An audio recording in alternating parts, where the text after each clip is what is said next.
Ben Miller, right? Correct. Yes. Welcome to the podcast, Ben Miller. What's the name of your podcast? This is the Headwater Sage and Blake's Tin Man podcast. So Headwater Sage is a company that I am a partner in, and we produce this podcast. We put on wellness retreats. We do breathwork services. Multiple. We have an app where we have educational classes that we're about to launch. Oh, wow. So we are one of the wellness partners to the foundation, but we also use this platform to talk about the foundation and bring in people who have benefited from receiving our services or our grants. We've brought in a lot of our wellness partners. We've brought in a lot of our board members, and just sort of a stage to where we can showcase our impact results to the community, what we're doing, how we're doing it. Sure. I've even had, so when somebody applies for a wellness grant through our foundation, they come in and they either meet with myself or another onboard meeting facilitator, and we just interview them for about an hour, get to know them. And we have done several of those onboard interview meetings right here on a live podcast, just to kind of show, and of course they agree to it, but just to show like what this process looks like. What questions are we asking? How are we getting to know these people? And then how do we come about deciding what to offer them in the grant that we give out? Sure. Just want to be as transparent as possible. We'll have marketing meetings on here. We'll just conversation. I had a friend, Doug Duran, on a few weeks ago, who is a wildlife conservationist. And so not necessarily tied in like to the mental health community per se, but we tied in, we talked about how just spending time in nature and being an avid hunter or outdoorsman is sort of like, the therapeutic side effects are just like an unspoken benefit to having that lifestyle. Absolutely. What was his background? Did he come from a rural community? Yeah, for sure. Okay. He's from the area. I've definitely seen the disconnect between nature healing someone kind of born in that environment versus trying to take someone from the city and stick them into a tent surrounded by mosquitoes. Right. They're going to have a different experience. Definitely got to dip their toe in a little. I think so. Softer. But sometimes I think about that too, like how it's an advantage for someone growing up in a city for experiencing that for the first time, that nature, because talk about this once in a while. Think of the kids and people that grow up in a city or urban area, especially like Chicago, where it's a concrete jungle. Yeah. I wonder how many people are alive today who have never touched their feet in the bare grass. Wow. I mean, it's possible. Yeah. I guess I never even thought of that. You got a clicky ticky thing in your ear? I do a little bit. But yeah, I've never that is one I guess I've always assumed everyone has had at least a moment of. Great, now that's even worse. You hear that too? Time out. Yeah. Early 90s video game music.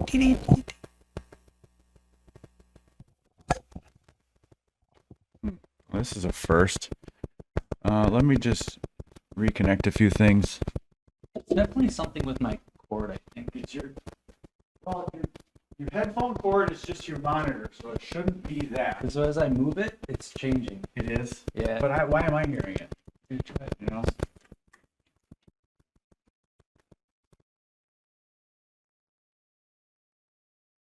Let me try.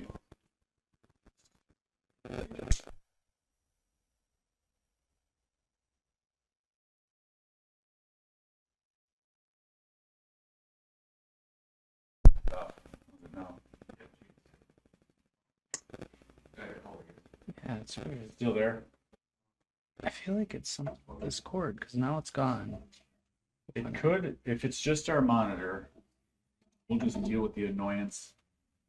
And now it's good. Oh, it is? Yep, I don't hear nothing.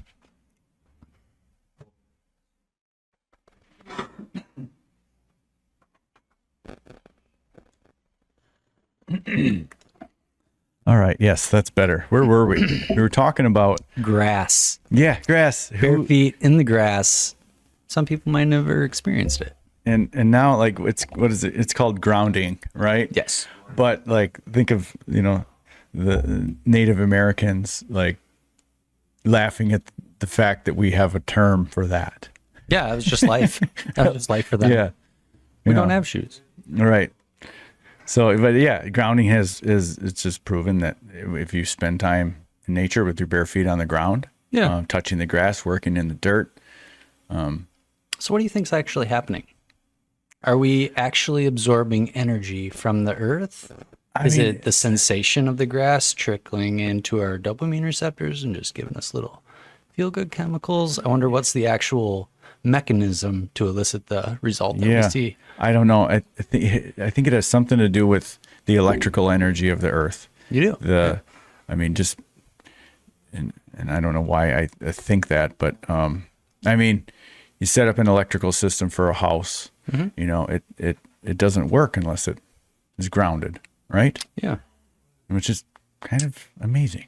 I would think that we would be able to test for that though, and actually test the electrical or the volts or electrons passing through. We should have a meter that could read that. If I can touch two pieces of metal and see what's running through it for a current, I would think we'd be able to do that with a person, or grounding and stuff like that. Well, I think I've seen a video before where, I know I have seen a video before, and I think it's not fake, of somebody taking one of those electrical testers, where it measures current. Yes. And seeing what the difference is if you're like touch your two fingers to it and then stand barefoot in the grass versus standing on like rubber soles. Yep. Have you seen that video? Yeah. But I think the conclusion that they're drawing from it isn't what it is. Because we are all, I think, the same. And again, I would have to rewatch the counter video to this because I'm big at trying to bust pseudoscience where I see it. I love it if it's true. Let's stick to true things. But if it's being kind of sold as this other product to try to build followers or something like that, I get a little skeptical, and I don't really like that. That people are just trying to sell something amazing even to build their own following. Yeah. Right? So I think there's an opposite side to what they're trying to say it is. And from what I understand, it's just, we are positive. We do have a charge. I mean, every living thing has a charge all the way down to our atoms is charged, right? It's all kind of based on that. But I don't think we're gaining. It has to do with being a good conductor, I believe. Or I don't know. I wish we could do Joe Rogan style and be like, Jimmy, pull that up real quick. Right, yeah. Let's learn this together and let's find out. But from what I remember, I think there was a scientific explanation for why the meter was moving when you're in the ground versus on pavement or in a shoe or in shoes or whatever. Now, does that, again, elicit that good feeling? Is that transfer of energy or that grounding? What's the mechanism that makes us feel better? Because that's still true. It's just, I'm curious on the mechanism of it. I don't think we need a supernatural explanation. And it doesn't sound like you think that either. It's just, I have no idea, to be honest. I do know that I feel really good when I go take a hike. And a lot of times when I walk on my wetland trail, it's nice and squishy and it just feels really good on the feet, especially on a hot summer day. You'll step into a shallow puddle and it'll be really warm water and your toes squish in the ground. Yes. And then you'll hit a deeper pocket and it'll be cool. And so like the temperature contrast of the whole hike from my house to the creek is just wild. Do you think you've always been like that, or did you put a lot of intention into feeling what your body feels and experiencing that? Because I think some people would step in that and be grossed out, right? Yeah. And it takes work, I think. I'd be similar. I'd be appreciating the texture, the feel, the changes, and enjoying that whole experience. I think would elicit some feel good in me. But I could also see other people with the way they perceive it or want to think about it having a negative reaction to that same thing, which makes me think that the benefits are not, the electricity making us feel good. Because to me, then everyone would benefit because we're all human. We're all having the same atoms. But it seems more like how people want to view the experience changes how good it is for you, I guess. Yeah. Kind of how we're going in on it. Yeah, right. And when everything is intention, right? If you set out and your intention is to go take a hike to feel better. Yes. Chances are you're going to take that hike and feel better because that's what you were planning on doing. Yeah. And exercise. I think exercise, whether you believe it helps or not, helps. I think they can measure that if you exercise, your body naturally releases those endorphins, regardless of what adult you are, what human you are, how you view that event. It's separate from that. It's out of our perception. I think it just naturally, it's going to release those feel good endorphins. No doubt. But I don't know grounding does the same. I don't know. I know that when I beat my heart extra fast and exert some energy and get a good stretch in, stretching. It does so much, not just for my dopamine for that day, but really, it has a lasting effect. And so I notice if I have I'm better about this in the winter, I won't miss a day, or I won't miss a week where I go to the gym at least 4 days a week when it's cold out. But then the summer hits and routines change and things just get a little bit haywire with schedules. As soon as it's dark, it's bedtime, for us. Sure. So I get thrown off. And just last week, or was it this week? Recently, I was just feeling, I had like 3 days in a row where I just felt like, wow, I couldn't put my finger on it. Usually I'm pretty motivated and energetic and optimistic about things. And then I just had a few days in a row where I was in more procrastination mode. I just kind of wanted to go do something to distract me outside of my long list of to-do things, especially leading up to the Tin Man event that's happening on September 6th. Yeah. And I'm like, you know what? And a friend of mine, she said, when you feel off, take a look at your routine. It's somewhere buried in your routine. And I'm like, yeah, you're right. It was been 2 weeks that I had not went to the gym. I like to go to the House of Wellness in Baraboo. Yeah. We were talking about that. Yeah, I just have my routine.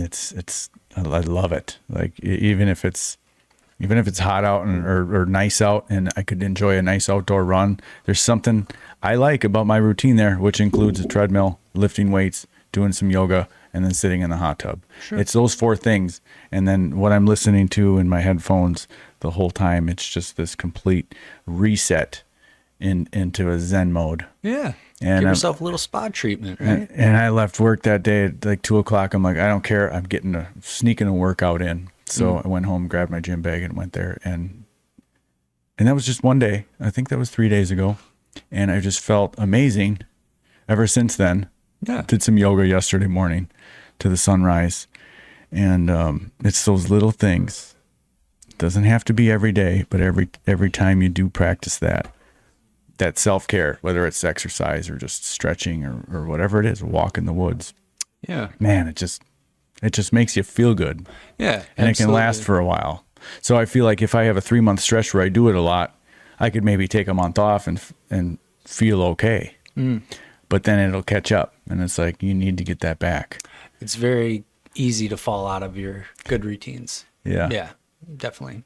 I remember we were really good at going to the gym for a while there as a family, and then all of a sudden, I think it was the holidays. We went up north for like a week, and it was threw gone. It all off. It was gone. Yeah. Never got back. So you have a family. Tell me about that. Yeah. So not married, but been together about 5 years now. Okay. And have a baby on the way. Less than 30 days. I'll be less than 30 days. New dad. But yeah. So we just live outside of Reedsburg. Okay, cool. Yeah, it's been good. I'm nervous, excited, but. Are you from the area? No. So originally I am from Clark County. Oh, yeah. Wisconsin. So up past Black River Falls, but before Marshfield, there's a little town called Neilsville. I know Neilsville. Yeah, the high ground, or what do you know about Neilsville? You just heard of it? What do I know about my dad has a game there, I believe. He has different machines out at different locations throughout the state. Oh, One of his stop, is it called the Neilsville Tap? Is that a place? Maybe it not. might be. It might be. But yeah, I'm just familiar with that. My dad always going there. Yeah. Small town, 3,000 people. I graduated with like 86 kids, and probably 80 of them I went to kindergarten with. So I mean, we really, we grew up, but it was a great experience. I really liked growing up in that town. Yeah. After that, I went to La Crosse for 14 years, went to school there, and had a business there for a little while after school. And then I got into working for the government. Right. And where do you work now? So right now I work for Sauk County. Okay. Under their human services department. Okay. But everything I say on here is expressly my opinions. And Okay. I'm not representing anyone other than myself right now. Yeah, you do not have a Sauk County hat on your head right now. So. And I punched out, so I'm not on county time. This is just me wanting to chat with Gatlin. So. All right, cool. But some of that does tie in with how we met. Like we met at an event that was put on by us. It was put on by your group. Our department co-sponsors it along with a public group, which anybody can join, but it's called the Super Coalition, and it stands for Supporting People and Empowering Recovery. But that's open to anyone in recovery or allies in recovery, and we just try to plan sober events in the area. So that's kind of how Super started. I'm part of that. Outside of that, I also do something called Smart Recovery, which is a recovery-based program. You might think of it similar to an AA, but very different philosophy. And it's better for some people who don't jive with maybe a traditional 12-step. So I'm all about offering options to people. So I've been doing that for 4 years, very passionate about Smart Recovery. I loved, reading about the Stoics, in philosophy. And I feel like there's a lot of Stoicism built into Smart Recovery, which stands for self-management and recovery training. Smart management and recovery training. Okay. Yeah. So this is self-management. Self-management and and recovery training. So that is it's a worldwide support group. It is. Okay. Yep. So there are meetings all over. I host one on Mondays. It's a hybrid meeting.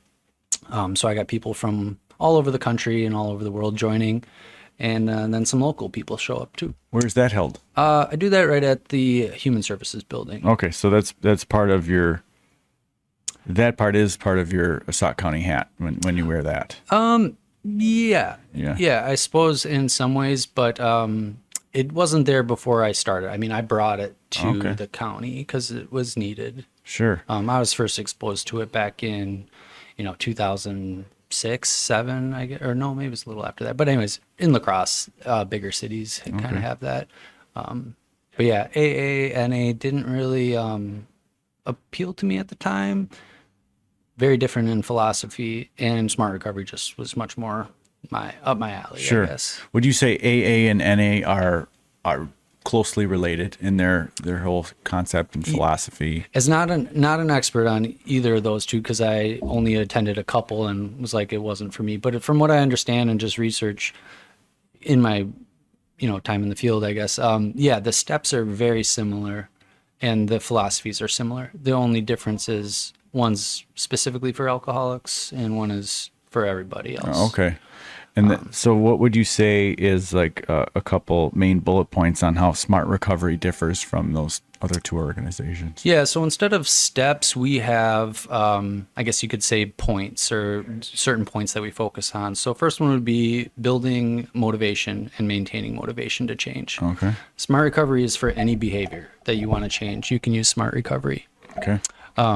Another big appeal, why I still use it to this day. It's pretty much useful for anything. So second point would be coping with urges. Third point is managing thoughts, feelings, and behaviors, and the connection between those two, or between those three, excuse me. Everything starts with a thought that elicits a feeling, and then we act on that feeling, and it becomes a behavior. So Smart Recovery is really about slowing that process down, which becomes so automatic for us that thought, feeling, behavior can be almost an instant. Like it almost seems like it's a reaction, but we really focus on breaking that down. Let's sit with that thought. Is that thought logical? Is that thought rational? How you can't always control the thoughts that pop into your head. Don't stress that. It's more about, okay, how's that making me feel? Is it justified in feeling that way? Is it not? It's just slowing that whole process down so we can choose a different behavior to act on it. Yeah. So that's the third point. The fourth point is living a balanced life. So we have tools, specific handwritten paper tools that we do that fall under each of those points, depending on what the person's going through.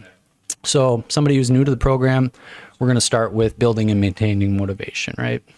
Because that's kind of the hardest part of changing something in the beginning, is keeping that motivation to change. We'll spend time talking about stages of change, trying to identify where are you at your stage of change. Are you in the pre-contemplation where you don't even think it's a problem? Or are you like, maybe it's a problem, but maybe it's probably not that bad. That would be more contemplation. Something negative probably happens, and then you're like, wow, I guess this is a problem. No more denying the problem. Now, what do I do about the problem? That's a different phase. Yep. Then we'd be going into more of the action phase, putting your change into motion, and then the maintenance phase, which is keeping that going. Okay. So, that's kind of smart recovery in a nutshell. Okay. Big other difference, you don't need to believe in a higher power. Doesn't hurt to, but it's not required. That was a kind of a turnoff for some people with, AA or NA. It's smart recovery is about self-empowerment. We don't use labels. We don't think labels are effective. Just because I did this behavior doesn't mean that's who I am. So there's a difference in philosophy between those two, I would say. Okay. We don't say we're powerless. We regain our power. We find our power, and the power lies within choice and our freedom to choose something different. So. Okay, awesome. Yeah. What is the mentorship part of that? Like, is there a mentorship phase? Like, not like a sponsor. Yeah. I would say no. There's not like volunteer sponsors. I guess we would just encourage going to a meeting, getting the workbook, maybe jiving with somebody at Smart Recovery where you guys could do it on. But official like a power dynamic like that, where there's like a leader or not. No, we're all the same. We're all here to learn, bounce ideas off of each other. We all believe that we know what's best for ourselves deep down, and sometimes we just don't know how best to get us to that point. Okay. So it's all about brainstorming, having crosstalk, having it be a discussion amongst peers, because none of us are smarter than all of us, kind of thing. Okay. So, interesting. Yeah. So all it's just different take on it, and yeah, I think it's great. I like that, because then that's our philosophy here too at the foundation that's the whole premise behind our grant program is not everything is for everybody, and so what someone might be drawn to could be completely different for another person. Yes. For me, when we lost our son and just went through that whole wave of turmoil for let's just say the first year. It was just such a roller coaster, mostly down. But even when something that tragic happens, after a few weeks goes by, you start to have days that are better than others, right? Mm-hmm. And you start to kind of feel like you're starting to climb out of this like permanent, what seems to be like a permanent state of sadness. But then you start to feel a little bit better. And for me, it was just taking very long to feel better, and I had been drinking a lot, and I realized at one point, I'm like, I'm either going to drink myself to death, coping, not paying attention to my thoughts, and as soon as I just wanted to erase something or numb my emotions, I would reach for that, for that 6-pack or whatever. And I realized I was at a fork in the road. I was either going to drink myself to death, or I was going to find something to help me feel better, find something to help me repair and restore and transform. And for me, I really fell in love with yoga. I had taken a few classes in years prior, and I'm like, I'm going to start doing that, because I remembered how it just made me feel so centered and calm. And I found that, and I got into meditation more, and that was... And I saw some therapists, a couple different therapists, and what helped me the most was yoga and meditation. And being outside, and I didn't really think about that. I've always liked to be outside. But were you a big drinker before? I mean, or not really, just high school, college, never a daily brought up. Never daily, or just outside of college. Yeah, outside of college. Even college wasn't daily, but no, I mean, as an adult, you get your own place, and you have your own garage and your shop, and I had a beer beer cooler in there. And yeah, for a long time, it was a daily thing, you know, maybe not getting drunk every day, but at least having a beer or two or three, Sure. every day for sure. And so my experience ever since we lost Blake in 2020 was just back and forth between, you know, some binge drinking and then taking long breaks, and binge drinking and taking long breaks. And do you think your intention was to, like when you were binge drinking, was the intention to get drunk and numb out? Is that, or did it just start with like wanting to drink and it turned into that? It wasn't an intention I was aware of. It could have been why I was doing it. I mean, it probably was. Sure. For me, it's always been like that first beer feels really good and tastes really good. The second one doesn't as much, and then you just continue to feel worse and worse. Yeah. But it's so common with a lot of us when, you know, there's people that can take it or leave it, have a beer, not care. You know, for me, it was always, once I opened one, I'd want another, and it would just keep going until it was too many, and then you have a headache the next day. Sure. So I'm really glad that I found yoga and meditation to help me be more aware of my thoughts, you know, and my actions too. Yeah. And emotions and it helps you sit with things because you're kind of forced to, right? You're forced to sit with the thoughts and then let them go. And one of the best ways it was kind of put to me, because meditation's hard. It's very hard. I mean, that's why they say you got to practice meditation, right? Because it's difficult. But the kind of the visual of they're just clouds passing by, you know, and you're just kind of letting it. Oh, yep, there it is. Yeah, oh, there it goes. Being aware of it. Yep. Yeah, just okay. There goes that thought. Not feeding into it. Yeah.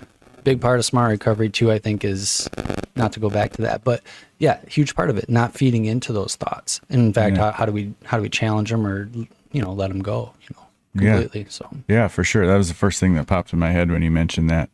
So is that is part of the smart recovery program, like any meditation, or it's basically just it's just basically tools. Now, when you are exploring, yoga certainly is a suggestion that comes up that people suggest to try because it's been helpful for so many people. And of course, we encourage people to try to find what we call a vitally absorbing creative interest in smart recovery. It's a VACI. Okay. Smart recovery is known for being the recovery program of acronyms. So VACI would be exploring those things that make us excited about life, basically. Okay. And I just look at my own life and realize how fortunate I was to be exposed to so many different activities. I am not shy to try something new and suck at it. Whereas a lot of people I feel like that I come in contact with, it's almost like they're afraid to try it because they, you know, either they're afraid of not being good at it, or they're always, I think, kind of worried about what the outcome of it's going to be instead of just the experience itself being worthwhile. Trying something new is good for our brains. Trying something, you know, different. If you don't like it, you don't like it, but at least you got out there and tried something. Yeah. So something's going to stick eventually if you keep trying different things. You know? So as part of that VACI, when you teach your smart recovery students or whatever you call them, community, about VACI options, and do you have like a list of the different things they can try, or the group comes up with the list? Okay, it's a so group it's open discussion. Yeah, people start throwing out what theirs are, and they're like, "Oh, I would like to try that." So then the tool would be you write down all these things you want to try, and you rate like how excited you are to try them, or maybe it's how motivated you are to try. There's some kind of evaluation pre and post activity where you see how you think you would like it, and then you do the activity and you actually reflect back on it. Like, wow, yeah, I would give that a 6 out of 10. Yeah. That's a good, you know, thing I can do once in a while. It's better than I expected, or wasn't as great. Yeah. Yep. Either way, totally cool. Glad you tried it, kind of thing. So yeah. Neat. Yeah, that ties right in with the grants we give, because when someone applies for a wellness grant, they come in and we meet with them for an hour. We ask them a lot of different questions. We go through a list of like 20 different things that might be available or that are available in our wellness partner network for them to try, different types of therapy and coaches and treatments and practices or education that they can dive into. And we ask them, have you tried this? Yes or no? Did you like it? Yes or no? what do you understand about the, tell me, meditation is one of the things on there. So we always ask them, like, in your own words, what is meditation? What does it mean to you? Because they're just words on the sheet, right? And these words have different meanings to different people. Yeah. Like breath work or Reiki, or a lot of times people say, what is Reiki? I've never heard of it. So it gives us a chance to explain what these different modalities are and how they've helped other people. Yeah. And then from there, we do a holistic health pie where we go through 12 different pillars of health, generalized pillars of a whole person's life, and ask them to rate each pillar from 0 to 10, 0 being completely lacking and 10 being absolutely fulfilled, to the brim. And then we look at that health wheel that they filled out. We look at the other questions they answered, and then we look at our wellness partners, and we're like, okay, based on your answers, based on what you've said you would be willing to try, and what you are definitely opposed to trying, here's your grant, and here's 3 different services you can go try. Sure. And then they'll go try it, and then they'll report back, and they might say, we really like this. Wow, this one changed my life. This was all right. I didn't love it, and then when that's all they have to do is report back. They're invited to do a podcast if they choose, but they're not required to talk about it, what they experienced. And then just by giving us that feedback, they're eligible for a second coin. We call our wellness grants coins. And then so on and so forth, up to 3 coins. So the idea is for them to try enough things till when they find their vacky. Sure. They're vacky. Yes. No, it sounds very similar. I mean, we even have a pie chart or a pie wheel that people fill out too, with different areas that are important to them and where their satisfaction is currently. Sure. So it sounds extremely similar. Yeah. You guys cool. Copying? We came up with it, so. Really? Smart Recovery's been around since the 70s, at least. Well, you mean your tool? Your questions, your I came up with a list of questions and then put it into ChatGPT and said, what other suggestions do you have, and what other questions we could ask? What an excellent tool that is. It is. Isn't it? So, it's a whole page of questions that we go through first. Okay. And then the holistic health pie we borrowed from one of our holistic health coaches, who this is part of her onboard interview process when she takes on a new client. She'll go through this holistic health pie. And I'm like, I like that because I experienced that health coaching with Christina Goodman for 4 months or something like that. And I'm like, I really like that pie chart we did at the very first meeting. I want to put that into our first meeting. And then the last thing we do with them is we give them this take home emotional spiral diagram, which is interesting just to look at once in a while. And I like to think of this as a mirror in the middle. And for every emotion that exists below the line is just a mirror image or a reflection of an emotion above the line. Sure. And it's not to say that these are bad emotions and these are good emotions, but we could say that, you could say negative charge, positive charge, or emotions that make us feel good and emotions that make us not feel good. But to say that any of these emotions are bad would just be completely untrue, because we tend to associate depression with a bad thing, right? But depression is also a check engine light. And if we didn't have check engine lights in our vehicles, we wouldn't know if the motor needed work. And so I look at these emotions that exist down here, and a lot of them can be check engine lights, like especially if they're sustained. I mean, yeah, right. Like, for example, guilt is the opposite of forgiveness of self. Let's see, worry would be the opposite of trust.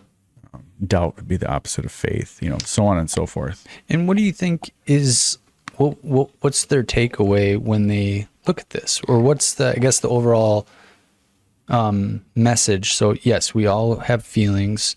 I think it's weird to also label feelings good or bad. It's more, they just happen, right? I mean, why are we calling it good or bad? They can be enjoyable or painful emotions, but good or bad is more about, I think, what you're doing with it, or how is it acting out, I guess. Yeah. But yeah, these are all just normal everyone goes through this is life. some of these right. things. Yeah, exactly. This is life put on paper, and you're going to experience all these things in and out. And it's just some people, and why is it, get stuck in one thing is, like you said, ongoing kind of. Yeah. Well, really the point of this is just to spark discussion and imagination in the person's mind, because this is something they take home with them. And I can only answer how it affected me. When I first looked at this, I found myself looking at it a lot and thinking about it. And the first way it was explained to me is suicide lives down here. Sure. Right. At these very bottom emotions of depression, guilt, Yes. apathy, dread, bitterness. I'm a victim all the time, right? And I'm not worth anything. Suicide lives down here. Physical death by choice lives down here. But death lives up here too. It's ego death. Because pain is physical. Yes. And suffering is mental. And the anecdote to both of those is acceptance. But only the ego can suffer because it's in the mind. The suffering is in the mind. So if there's no ego, then there's, that's 100% unconditional love, because what we are is pure loving awareness. And suicide lives down there. So it's, I guess death by choice lives down there, and this is, the whole thing is life. And then also another talking point is, say somebody who is, perhaps they're diagnosed with like bipolar, and they've gone to the doctor multiple times, and the first time they were put on a medication for depression so they don't feel so low. But then they found they were getting really manic, and they're put on a depression to keep them from feeling so high. And then they're put on a medication to help them sleep better at night. And then they're put on another medication for anxiety, whatever. Maybe they're on 3 or 4. Well, these medications can keep us from feeling anything up here and keep us from feeling anything down there, which then, zombie mode, riding 100%. Riding this baseline of boredom. Yes. I also think methamphetamine can do that. No, I'm sure it can. Yeah, extreme meth use. It definitely seems like people, their dopamines are depleted. They literally can't feel good about even normally good stuff. What about bad? Does it cushion those emotions down here? No. So it just the feel good chemicals. So you do too much meth, it kind of takes away a lot of these emotions Absolutely. up here. Yeah. Permanently? For a long time. For a long time. Yeah. Have you seen people recover from being a heavy duty meth addict to getting back to being a truly happy person without medication? By all reports, yes. I'm not in their head, so yeah, who knows for sure, but I would like to think they're absolutely being truthful when they say they have been. I think it takes a long time though. It really does. For our brain, and only sobriety will get you there too, because the more if we keep using it, it's just going to keep depleting our gas tank. But yeah, I think you're right to say other medications can get you there as well. Yeah. Not just illicit drug use, but other ones can too. And I never really thought of it like that too, but I think I've seen this, kind of happen where psychiatry is a practice as well. They're practicing. There's no blood test or brain scan they can do to detect these things yet, to find out our numbers in our brain and are these medicines actually working. It seems like it's all mostly self-reporting back, and there's some really good theory behind the SSRIs or serotonin uptake inhibitors or whatever it is, reuptake inhibitors. But I don't know. It's interesting. You had asked me before when we were talking about hiking or grounding. Yes. I don't need to take that away. You can keep that if you want. Like if I had always been like that or felt like that, and as a kid. No, I mean, as a kid, I loved playing in the dirt when my mom was working in the garden. I'm sure most kids probably like that. But No, I didn't necessarily think about that at all till my 30s, and I was I had a pretty good mushroom journey with a friend kayaking, and I remember for the first time feeling just like so one with everything, with nature. Yes. And taking that hike and feeling that mud between my toes and the cool water and the warm water, and then ever since then, just that one experience. Ever since then, that whole barefoot hiking experience has been similar to that, where I just feel connected. And we're talking about pharmaceuticals and dopamine and brain receptors and all that, and somebody who is recovering from meth, rebuilding these neural pathways in their brain. There's a lot of research showing that mushrooms can help rebuild those neural pathways. Psychedelics. Yeah, for sure. Glad you brought that up. One of my favorite topics. A few years ago, I went to a psychedelic symposium out in Colorado and was just blown away by the data they were showing us on how some of these guided trips, 86% remission for alcoholism kind of thing after 3 doses of mushrooms, psilocybin. The reason I was chuckling while you were describing your grounding experiences, I just had a flashback to my first time ever trying LSD. Beautiful experience and very healing in my experience as well. I've never had a bad time on psychedelics. I think there were times I probably overused them for a minute and I was like, whoa, I should probably take a step back. But always a good growing experience. And it was something that I could take out of the trip and apply to my real life. Like I didn't need to keep doing it. I felt like I learned what I was meant to learn from that experience, and it's just changed my just outlook. And like you said, I remember there was a time I was in the courthouse, not the courthouse, excuse me, not the courthouse. I was in the courtyard of my college campus when we came back after being in the woods for a few hours or whatever, and I'm just I'm sitting in the grass and I see my toes just go into the grass, and the grass kind of starts looking like it's coming up into me. And I felt just like kind of what you're describing, like we are one. I am part of this earth. The earth is part of me. Felt very at peace, not needing any other supernatural explanation other than I'm basically the universe experiencing itself through this body, and I'm loving it, loving every minute of it. And I can't wait for the rest of this ride, right. Kind of thing, knowing that it's going to end someday, and that's okay. This was just but one experience, but it's such a fun one. So I don't know. It's kind of carried on for the last 15, 18 that's years awesome. now. Well, that's like Alan Watts says with psychedelics, during an experience, we can get a message or some sort of clarity. Yes, clarity. And but then we receive the message. So what's the point? Why do you need to make the phone call again, right? You already got the message. So you're saying like those experiences can stay with us. Yes. For a long time, if not forever. Yes. As long as our heart's beating. Yeah, I don't think I'll ever forget them, honestly. And not as, certainly not encouraging anyone to do these things. Again, my own opinion, but there was a lot of problems with the MDMA like research and stuff too, especially for like PTSD and just being able to process and forgiveness for past people who have tormented you. I don't know, it just allows you to just feel that intense love again, and realizing like everyone's human, everyone makes mistakes. Some are terrible, and you're not justifying them, but for my own peace, I'm letting it go. I get it happens. I'm just happy I'm still alive. I'm happy I can grow from that experience. So yeah, interesting stuff. I don't know. I hope the government continues to research promising things, Yeah.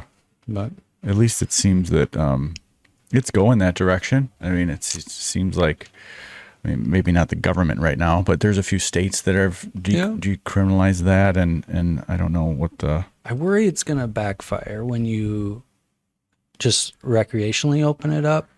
I felt like we should have maybe dipped our toes in doing it more structured with therapists. For sure. Versus, I worry about them being just in chocolate bars, and like, if I could just see my high school me getting into them, well, and it just might be that being potentially harmful is one thing. Yeah. But it's also can be wasting it, because I think back to my earlier days, just experiencing psychedelics just for the pure fun of it and recreation. I had some eye-opening things that happened a handful of times while experiencing psychedelics recreationally, but I've gotten so much more out of psychedelics doing them intentionally and ceremoniously with entering it with knowing, yes, this is going to be a fun experience, but I'm also going to be sincere at the attitude that I take them in, to my setting, my hopeful outcomes of the experience, and sitting with that, and almost like putting a goal together for the whole session to begin with, or just even if the goal is just to not have a goal, or if the goal is just to be open to whatever that these sacred plant medicines want to give us or deliver that day, just being open enough to do that. I think you hit it, though. It's kind of like the ego death. I think it helps with that. It helps collapse that and all the baggage that we're carrying with it, and realize, why am I carrying this baggage? I'm not even this ego, like this ego. I'm something beyond this. Right. This baggage that I'm choosing to carry along. Yeah. Did you have experience after, Blake?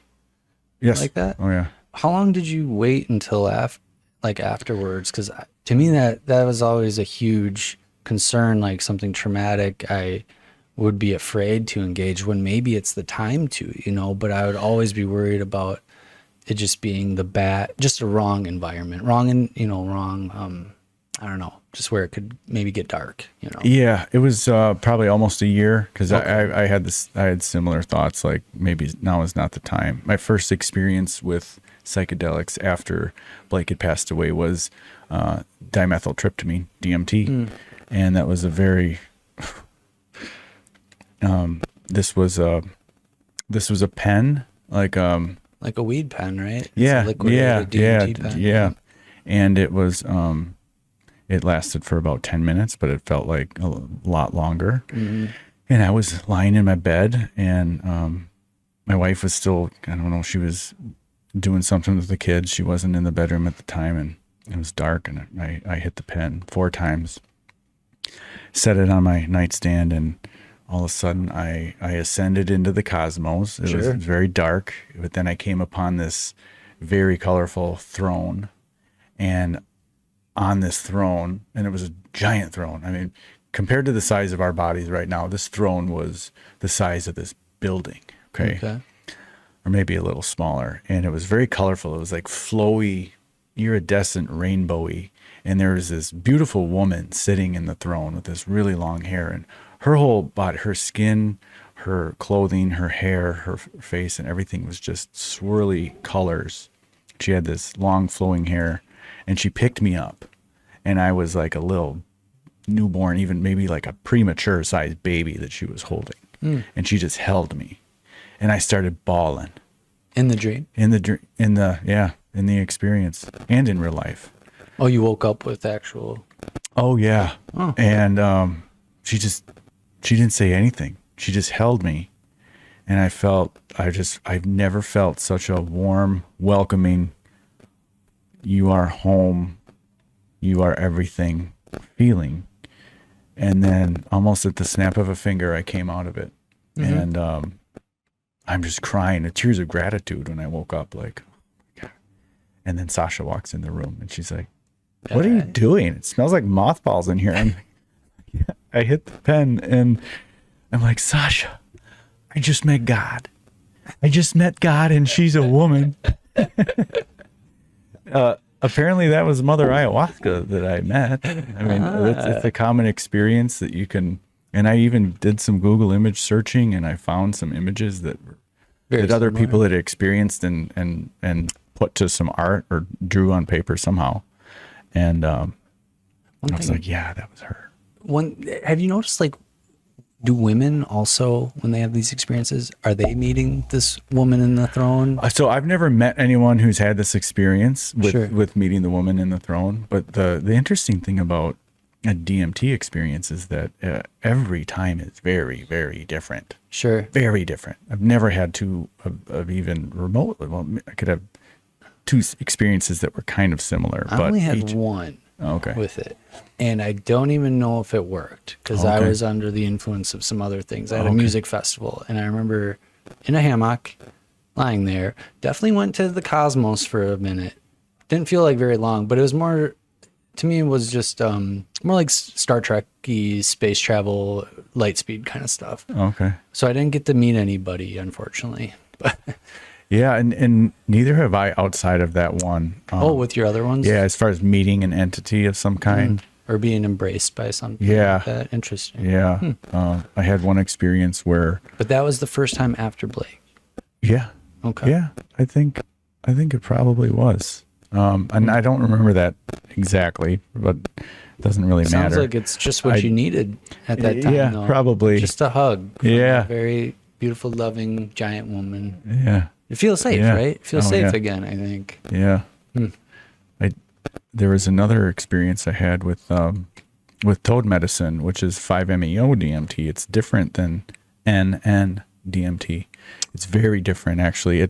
So the molecular structure of psilocybin and NN DMT are very similar. And then the molecular structure of 5-MeO DMT is like way over here. And that's from the toad, you said? Yeah. Like people who lick the toads? Yeah, I don't know if they lick them, but you get the... they extract the... And then you poke yourself secretion. with it? No, there's a gland on the back of the toad that they harvest, and then it comes out like in a gel form, and it's dried out on a sheet of glass in the sun, and it crystallizes, and then that's vaporized through a pipe. And that's in Mexico. This toad lives in the Sonoran Desert, and it is underground for 9 months out of the year.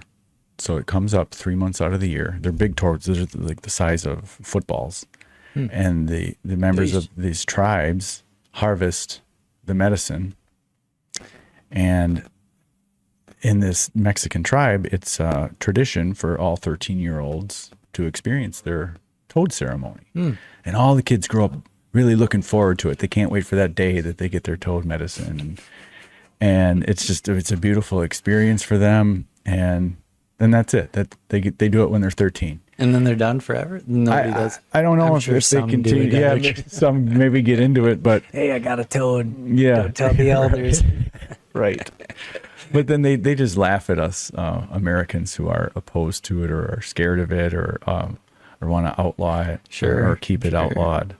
And they just laugh at that because it doesn't make any sense to them. Psychedelics to me, and I'm pretty sure chemically, like they don't have that addictive hook like some other narcotics are designed to have. It's almost opposite. Yeah, it's like there's a really fast tolerance you can develop. Like especially, I remember with LSD. Like if you trip one day and want to trip the next day, you're gonna need to take 2 to 3 times more than what you took the first day, and then continue that exponentially until pretty soon you don't have any and you're not going to be able to get it. Right. So there's like built in, I feel like you need periods of break, not to mention it's just, I don't know, microdosing probably is a little different. I know people do microdosing.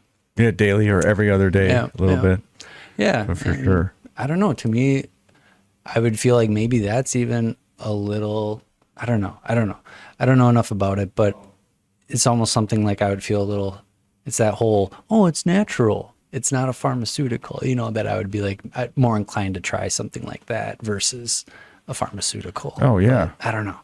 No doubt. I mean, and there's also no doubt that that molecular structure of these plant and amphibian or fungi medicines are being replicated or synthesized in a lab right now to be sold as a pharmaceutical because the pharmaceutical companies can't monetize a toad medicine naturally, but they can monetize a lab created version of it.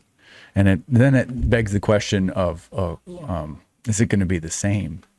Yeah, right. Not only can they monetize it, but they can actually like put a patent on it and be the only ones to sell it too. Yeah, and make billions. Billions. But then there's the concern of like if everyone got into toad medicine, how bad would that threaten the toad, right? Fungi is probably a different story because everyone can grow a mushroom. Yeah. Pretty easy. Yeah. Pretty easy. I don't know. I personally can't eat mushrooms. They're so gross to me. Oh yeah, I don't like to eat I would them either. I would need them to be in some kind of other, not just slapping them on a peanut butter sandwich either. Like some of my friends in college could just, Chocolate. just gut them. Yeah. Like chocolates. Yeah. Tea isn't too bad. Yeah. I don't know. Like that either. Mushroom, from what I heard, psilocybin was really like on my guts. Right? Oh yeah. Like I did not like that part of it. LSD never really messed with my stomach like mushrooms did. So back in the day when I was doing these things, someone would give me an eighth of mushrooms to try to gut down, or this little piece of paper. Like the choice was pretty obvious for me. I'll just take the little piece of paper, and it lasted a lot longer. And LSD was, once again, I wish we had Jamie here to pull this up on the big screen, but pretty sure LSD was modeled after a strain of mushroom.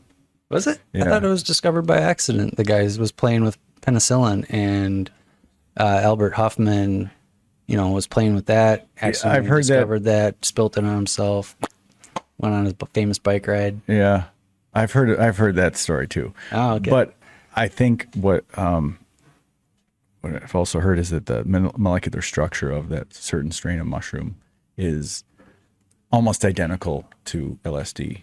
Oh, really? So it's like okay. psilocybin, LSD, and NN-DMT are all very similar. They're different, but they have, like, if you look at their, I'm not a scientist, but like how a molecular diagram structure. is. Yeah. Just like Little difference. small tweaks. It's interesting because I used to, like if you compare methamphetamine to Adderall, right, chemically, the structures are almost identical. Really? But that extra little thing is huge. Oh, yeah. So just because they look very similar, that little difference could be life or death. That little difference could be totally a different experience too. So I always try to, like, people try to compare like Adderall and meth, like, oh, you're just getting off meth and you're going to be on Adderall. Just because they're chemically similar, they're totally different when it talks about, how somebody's quality of life is going to be on those substances. Yeah. So yeah, just a thought. Yeah, no, that's a good point. And my experiences with those three things are very different. I'd say the two most similar must be psilocybin and LSD. Yeah. I mean, I think experience-wise, I could almost say that I've had almost identical experiences off one versus the other. Mm-hmm. Yeah, a lot of fun ones. Yeah. A lot of fun times. Just, laughing. Not to go off on tripping stories, but like one time we did the color run. You ever heard the color run, where you do a short run and you get a white shirt and you run through these color stations where they throw color powder on you? Okay, I know. Anyways, did that while we all dosed one day and went for that. And after the event, I just had absolutely crazy visuals. Like I remember sitting at the bar, looking at my hand and just staring. I used to stare at my hand because I didn't see patterns in like letters, and I try to read what the messages were. Just totally crazy stuff. People are just looking at me, and I'm probably just like staring at my hand. But anyways, it turned into a Pinocchio hand, wood and all, and like started crumbling. Oh my right God. That was probably the strongest like visual I've ever had on that stuff. That was one tab. I don't know how many we took that day, honestly. Yeah, not sure, but it was really good stuff that my friend had. Saw castle in the sky. I remember on the run there was clouds and castles in the sky. But yeah, it was fun times. But can't live there. I always compared it to kind of going to Disneyland. Like it's a fun trip, but I won't want to live there. I'm happy to come home when I am home. Yeah. And that's always kind of how I looked at it, like a little vacation, little trip. Yeah, I think there is, and I'm sure there's people that have been drawn to doing psychedelics too often. But personally, when I had that DMT pen, which I don't have anymore, wish I did, it lasted for over a year because I tried it and I was like, that was such a powerful experience. I need to save this. But it was so powerful that I respected it so much. Oh, sure. That I put it in the drawer, and several times I looked at it and I'm like, not tonight. I'm not ready for something that powerful powerful right now. Sure. Even if it only lasts 5 minutes. It's that it's that impactful. Yeah. So it was like the opposite of addiction. Like I almost didn't want to do it. Totally. I don't know if you had any experience with stimulants in earlier years, but definitely a different experience than if you're coming down off of stimulants. Oh, yeah. Oh, for sure. It's like, oh yeah. Nicotine is the worst. I'm sure cocaine's pretty bad too, but, yes, it's just the withdrawal from a stimulant is just, it's a demon, a screaming demon in you. It's the demon is the addiction.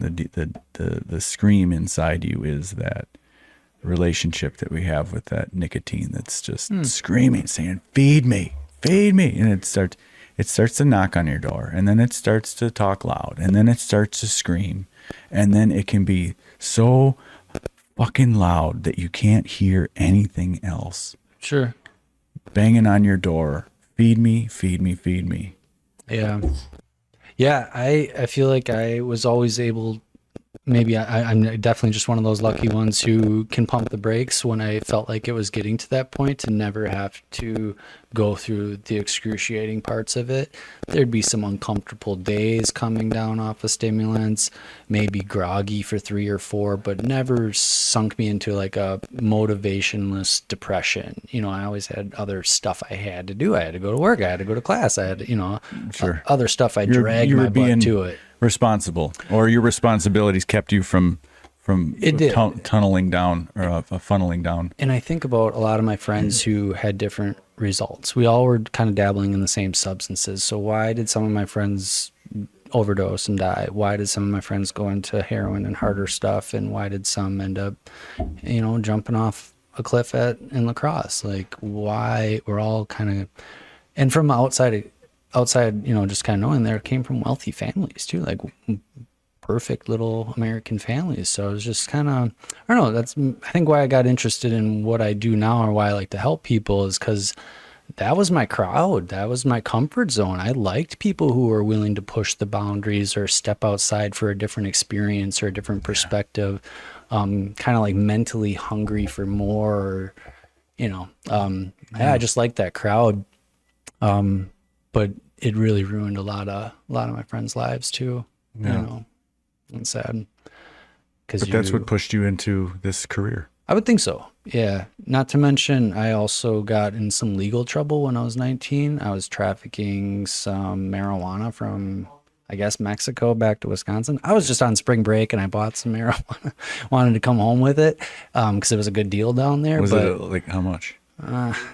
I mean, more than I could say was personal use, but it really was mostly personal. Like some of my friends wanted a little bit, but mostly it was for us because we were broke and we wanted to save some money, and it was so cheap there. So we just bought as much as we could to bring back. And I didn't even get out of the state before. Cop definitely deserves a raise because he was really good at his job, and I had it all packed away and we hadn't used it all. So we were sober. You had crossed from Mexico to the U.S. And luckily it was brought into Mexico for me. So I just had to go to Arizona where I already was. Oh, it was brought across the border for you. Yeah, it was Mexican brickweed. In Arizona. Okay. Yeah, just crappy Mexican brickweed with seeds and stems in it. Yeah. Crazy story though. Like so dumb. I don't know what I was thinking at 19 years old, but me and my little roommate, 2 little white boys from the Midwest, fly down to Phoenix, meet up with some guy a friend from high school knew, who told me to follow him in our vehicle into the part of Phoenix where everyone's got bars on their windows at their homes. And I'm just pulling in and, there's just these 3 African-American guys, and we didn't know who they were, where they were, asked us to come in the house, and everything went fine. They were cool, whatever. But just looking in hindsight, if my kid ever told me that was the risk they were taking, I would just, So you made it out of there, and then you started driving. Yep, totally fine. Made it out of there. Stayed the rest of the week with my friend in high school. Had a lot of fun. Went partying. Went on the Yellow River. Just had a good old time.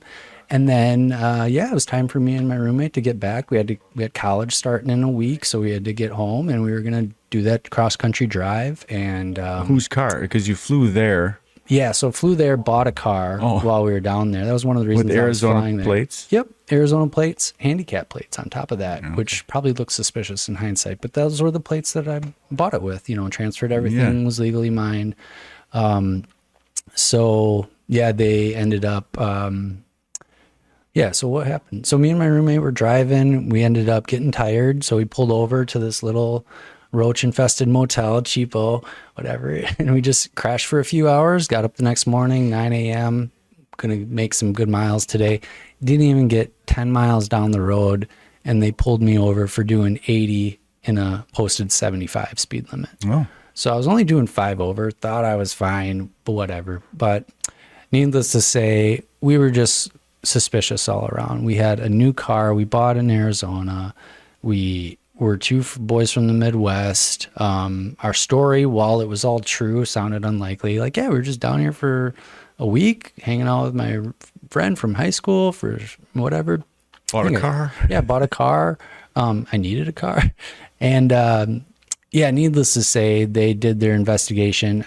19-year-old me thought I could talk my way out of it, so I'm just blah, blah, blah, talking about the weather. And just in hindsight, after I listened to the audio of the stop, I'm just like, oh my God, how embarrassing. I'm just such an idiot.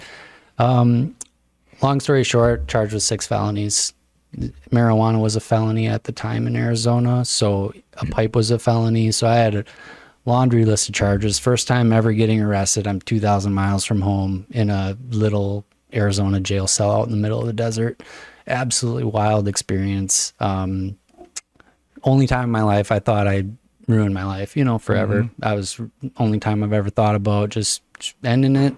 Didn't want to face the disappointment of my family and everything like that. But luckily I have a great supportive family. Told me not to do anything stupid. Gonna get through this, blah, blah, blah. And I think it helped. Ended up being white, middle class, no priors. I got a sweet deal of 3 years probation. If I complete that, they'll reduce the felonies to misdemeanors. So I did that. Got back into school for a little while, lost my financial aid because I had a drug conviction. So I worked construction for 2 years while I completed AODA classes to get my financial aid back. Ended up finishing school. But 3 years after that, I got my felonies reduced to misdemeanors. And then 5 years after that, I petitioned to have my record expunged, and the judge granted that. So nice. Whole thing, luckily, not on my record. Probably wouldn't be able to do what I'm doing today if it was. So huge, close place to my heart. I'm all for deflection. I'm all for giving young first-time offenders a chance to get their shit together, so to speak, reevaluate, and not have a criminal record follow them for the rest of their lives. Yeah. Got my gun rights back. I like to hunt. I'm not a big hunter, but I like, all that stuff. So crazy story. Yeah. Thanks for sharing. That's, I can laugh about it all now. It's all so far in the past, but yeah, crazy story. Definitely passionate about helping other young people these days who get in trouble. And that's part of what we do at my regular job, is like a pre-booking deflection program. So before they even get arrested, we can divert them into treatment services. And if they complete it, no charges at all. They don't even have to go to jail. So, okay. But I only get one. Yeah. Everybody just gets one chance. It's not 3 strikes. Yeah. But I really think it helped me not be a big drinker in college, because I was on no drink for 3 years. So for my 21st birthday, I wasn't allowed to drink, because that's such an easy way to get a bail jumping or a probation violation, especially in a college town where they're doing breath checks anyways. So yeah, I'd always go out to the bars and just never drink alcohol. Got used to that. So I have no problem like being the only sober one, like at a place. It's just, I'm used to it by now. But, yeah. I mean, I guess at the time too, I say sober, but I mean, I was dabbling, smoking marijuana for, a lot of my college years and stuff like that too, even though I was in trouble for it. Yeah. I was really ready to die on that hill when I was 19. Like afterwards, I'm like, this is my right. I feel like this should be my right. I feel like the whole system is wrong for making this illegal. I'm an adult. I can serve in the military if I wanted to. I should be able to smoke this piece of weed, this bit of weed. Right. So I was ready to die on that hill for a while. But then I kind of just looked at it as, do I want to be the martyr for this cause? Is that really, I don't know. I guess maybe I talked myself out of it at some point where it's like it wasn't worth what I was kind of risking. But yeah, you know. what's the point? It's swimming against the current. Yeah. And that's kind of what I'm all for individual freedom. I really am. Like, I kind of think drug use in general should be totally treated as a medical.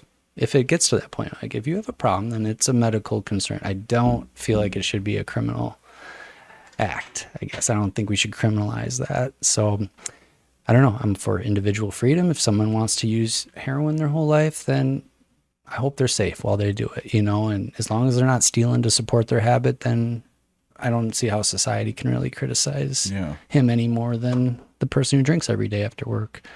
And in fact, a doctor once told us at a conference that if you compared someone using heroin for 10 years versus someone who's drank heavily for 10 years, you will definitely see the alcohol has hurt the body as a whole a lot more than heroin does.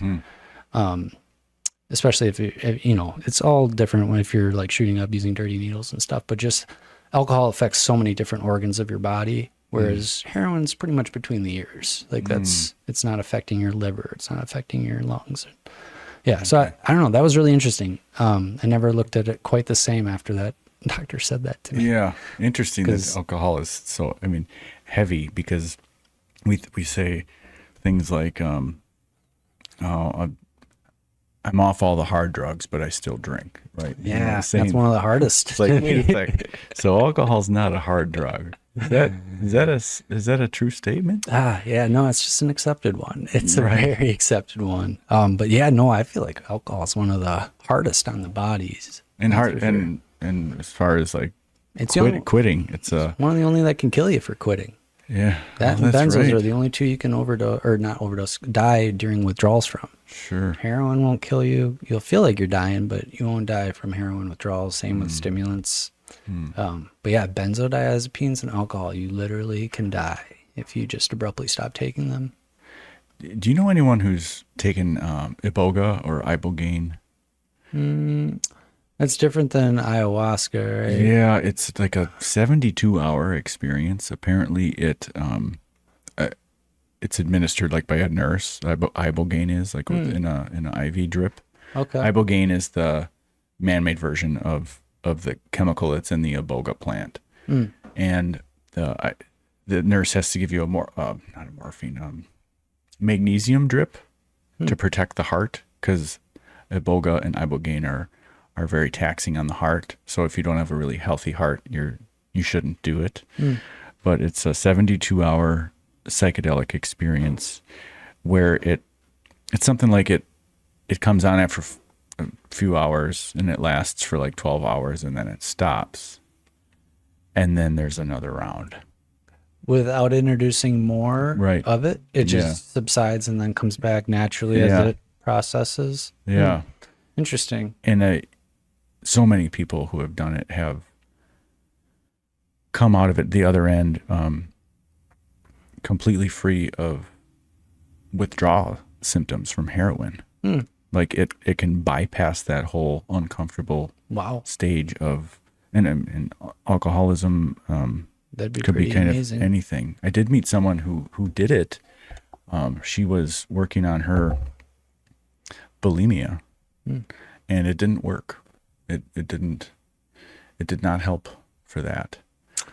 Yeah. For whatever reason. I can see the first 3 days to 5 days heroin alcohol withdrawal, absolutely terrible. You're sicker than a dog, throwing up, diarrhea, shakes, worst flu ever, basically, for like 3 to 5 days. Sometimes fentanyl lasts 7 days. So you got just 7 days of misery. And I always thought, like, man, why can't we just put them in the hospital, put them in a coma for a week, and then wake up and experience and miss that whole dreaded experience? But obviously they're not going to do that. So I wonder if that's what ibogaine kind of does for those 3 days. Those first 3 days, you're just in another land, so to speak. So you're not present enough to feel the physical withdrawals that you're going through. I don't know. I can imagine it being very messy though. Like if somebody's hallucinating and still having the bodily reactions to withdrawal. Yeah. You're just I'm sure. like a sprinkler then. Yeah, probably some purging going on all ends. I mean, is that something that you brought up because you're curious about trying, or just because we were talking about withdrawal and I substance am use? not, I don't have any urge to try it. If I ever, like, let's say it was legalized or something and we had the ability to provide that as an option for people who come through the program, then I would try it, just to know what you're selling, what we're giving out. But no, I don't have any desire to do that. Yeah, I have like a phobia of throwing up, so I'm really worried and cautious about the purging aspect of a lot of these. Like, I'm all for people trying them if it's good, but yeah, that part feels like it would ruin it for me. I don't know. Okay. I don't know. So you're gonna avoid the tobacco initiation ceremony and the Cambo ceremony. What's that? Both of those are purging Tobacco ceremonies. initiation? Why would that make you purge? Because you're just smoking tons of it, or what? Tobacco is just such an ancient sacred medicine that's just been it's just been so abused and has gotten such a bad name in America, because the tobacco is one of the I don't know how to put this. Tobacco it can absorb intention, human intention. If you have tobacco in front of you and you put intention into it, from what I've been taught, is that plant can absorb your intention. And you think about big tobacco and the profits and greed that are in place in the background of those big tobacco companies. Most of the tobacco floating around that a lot of people are addicted to or have been addicted to were created or processed with those intentions. Sure. But the way, like, these native tribes use tobacco is very different. It's done in a ceremonial setting. I'm thinking that sound hopefully doesn't end up on the. I don't think it'll end up on the recording, but anyway, the tobacco initiation ceremony starts with the rape, which is powder form. It's like dust. Are you talking almost like the snuff would be? It's very it's fine. even finer than that, and it has some other tree ashes in it, and so that ceremony starts with that. What is this? Made it worse, I think.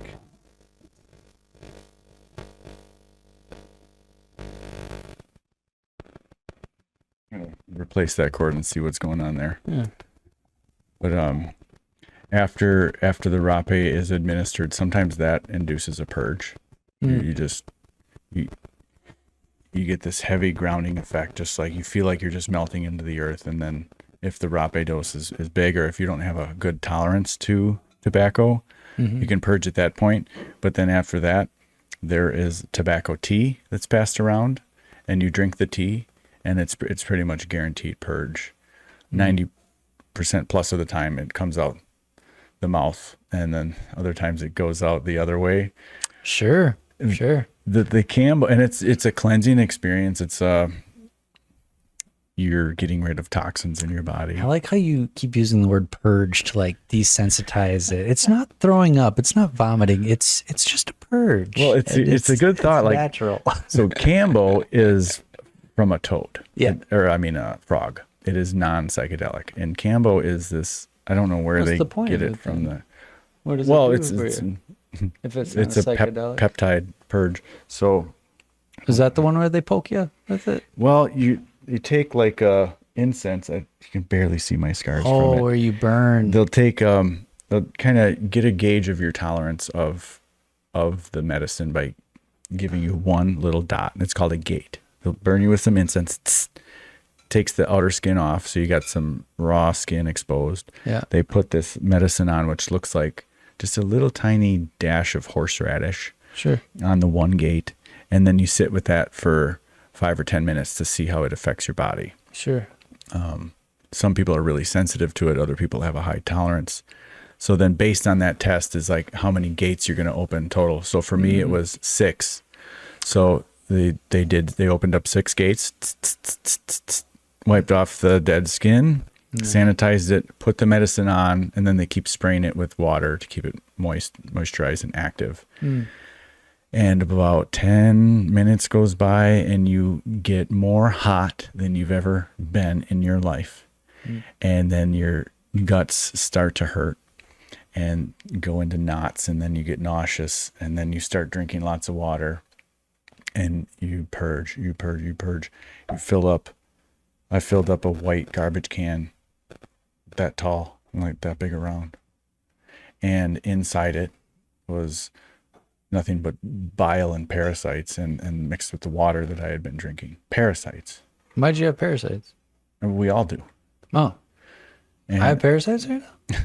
Or are you talking like little worms and stuff in your stomach? little black specks, and she came over and I said, "What are those black specks?" She goes, "Oh, those are your parasites. Congratulations, I got rid of those." Do you know they were parasites? Did you look at them under a scope and I see did not. the little... I took her word for it, but they were black specks. They looked like black staples.